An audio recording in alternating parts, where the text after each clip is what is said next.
వ్యాయామము కేవలము బరువు తగ్గించడానికే కాదు, క్యాన్సర్ని నివారించడానికి శక్తివంతమైన ఔషధం.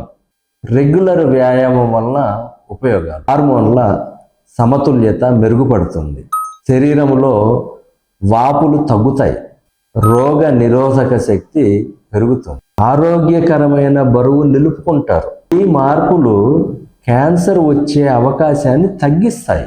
రోజు 30 నిమిషాల బ్రిస్క్ వాక్, సైక్లింగ్, స్విమ్మింగ్ లేదా యోగా చేయండి. స్క్రీన్ ముందు ఎక్కువసేపు కూర్చోవడం తగ్గించండి. లిఫ్ట్కి బదులుగా మెట్లు ఎక్కండి. చిన్న దూరం అయితే నడక అలవాటు చేసుకోండి. వ్యాయామం మనకి సహజ కవచం. యాక్టివ్ లైఫ్ స్టైల్ ఉంటే క్యాన్సర్ వచ్చే అవకాశాన్ని చాలా వరకు తగ్గించవచ్చు. నాగేశ్వర ఆయుర్వేదిక్, మీ ఆరోగ్య సమస్యలకి మా సమాధానం.